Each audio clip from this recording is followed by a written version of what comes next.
देखिए, महाराष्ट्र में नई सरकार बन गई है, मंत्रिमंडल के गठन का अब इंतजार है और इस सब के बीच आज की सबसे बड़ी खबर यह कि सुप्रीम कोर्ट से एक बार फिर उद्धव ठाकरे को बड़ा झटका लगा है।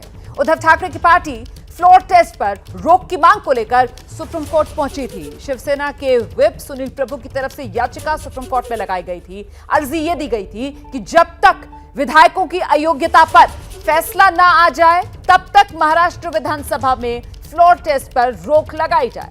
लेकिन सुप्रीम कोर्ट से निराशा हाथ लगी है उद्धव ठाकरे को। सुप्रीम कोर्ट ने इस याचिका पर फौरन सुनवाई से इनकार कर दिया है। सुप्रीम कोर्ट की तरफ से कहा गया है, हालात पर हम नजर रखे हुए हैं।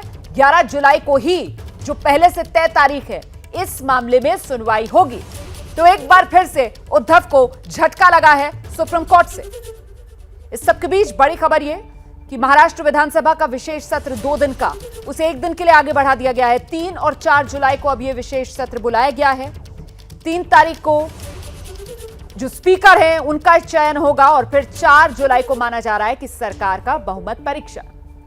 हम सीधे आपको लेकर चलते हैं। मेरे साथ मेरे सहयोगी विकास भदौरिया इस वक्त मौजूद हैं। विकास, जिस तरीके से सरकार के बहुमत परीक्षण से पहले शिवसेना की तरफ से सुप्रीम कोर्ट का दरवाजा खटखटाया गया और शिवसेना को झटका लगा, कुल मिलाकर आखिरी कोशिश भी शिवसेना की तरफ से बेकार। जी बिल्कुल, आखिरी कोशिश भी शिवसेना की तरफ से बेकार हो गई। सुप्रीम कोर्ट ने साफ कर दिया है कि जो प्रक्रिया है वो चलते रहने चाहिए, पर सुप्रीम कोर्ट की नजर है। और आपको याद होगा कि परसों जब सुप्रीम कोर्ट ने बहुमत परीक्षण कराने पर रोक नहीं लगाई थी, तब भी यही कहा था कि जो अब फैसले लिए जा रहे हैं, सुप्रीम कोर्ट का जो आखिरी फैसला होगा वो बंधनकारी होगा, इसलिए जो भी प्रक्रिया चल रही है उसको चलते रहना चाहिए। इसी सिलसिले में इसलिए बीजेपी ने आज शाम को विधायकों की बैठक बुलाई है। उसमें स्पीकर के नाम पर मोहर लगेगी। कालिदास कोलंबकर, जो कि सबसे वरिष्ठ विधायक हैं, वो इस रेस में आगे हैं। इसके अलावा राधा कृष्ण विखे पाटिल भी स्पीकर की रेस में है। हरिभाई बागड़े, जो कि पिछली बार जब देवेंद्र फडणवीस मुख्यमंत्री हुआ करते थे उस समय विधानसभा अध्यक्ष थे, वो भी विधानसभा अध्यक्ष की रेस में हैं। तो कुल कितना नाम है ये? विकास, आपके पास लिस्ट होगी इस वक्त जिन नामों को लेकर सुगबुगाहट है कि कुल कितने नाम हो गए बीजेपी की तरफ से जो इस वक्त स्पीकर पद की रेस पे बताए जा रहे हैं, जिनमें से किसी एक को आगे किया जा सकता है? आज शाम 5 बजे देवेंद्र फडणवीस को बैठक भी करनी है अपने विधायकों के साथ। विकास जी देखिए, 4-5 नाम हैं, इनमें से किसी एक नाम पर मोहर लगेगी। केंद्रीय नेतृत्व के साथ बातचीत करके ये तय किया जाएगा कोर ग्रुप की बैठक में, और उसके बाद औपचारिक रूप से जो विधायकों की बैठक होगी उसमें इन नामों में से एक नाम तक घोषणा कर दी जाएगी। और उसके बाद औपचारिक रूप से फिर स्पीकर के जो नामांकन होगा वो परसों सुबह होगा, और उसके बाद उम्मीद जताई जा रही है 3 तारीख को ही विधानसभा अध्यक्ष का चुनाव हो सकता है। बड़ी जानकारी विकास भदौरिया दे रहे हैं कि आज शाम तक ही स्पीकर का नाम तय कर लिया जाएगा, क्योंकि कल नामांकन दाखिल होना है।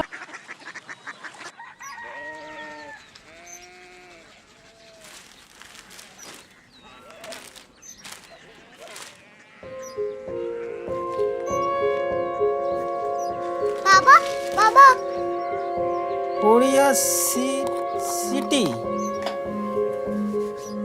जानी ना?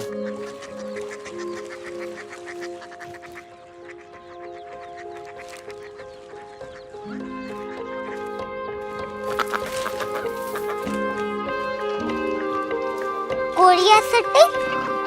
हाँ।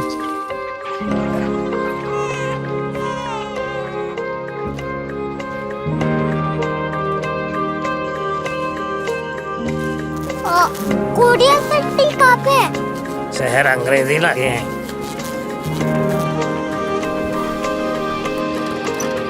Korea city.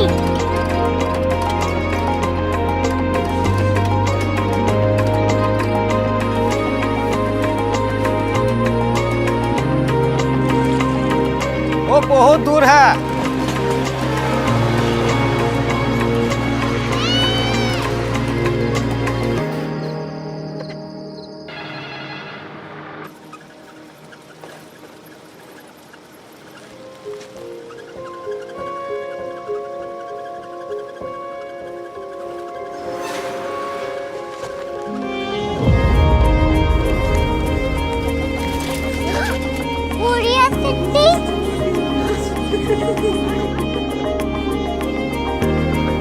दुनिया कुछ लोग बड़े होते हैं। कोरिया सिटी कहाँ है? प्रोफेसर साहब को पता होगा।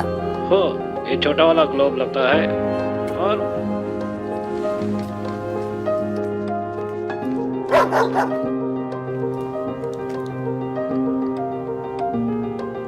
पता नहीं, मेरी बेटी से जाके मिल लो, शायद उसे मालूम हो।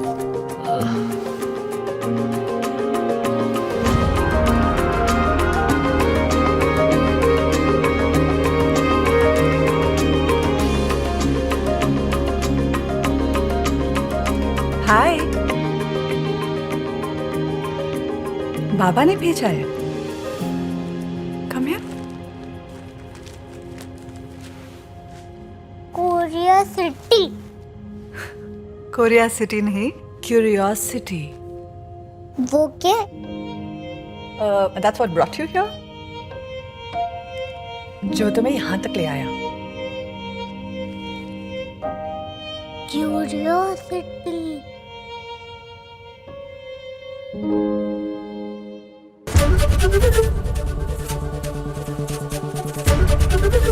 एबीपी न्यूज आपको रखे आगे।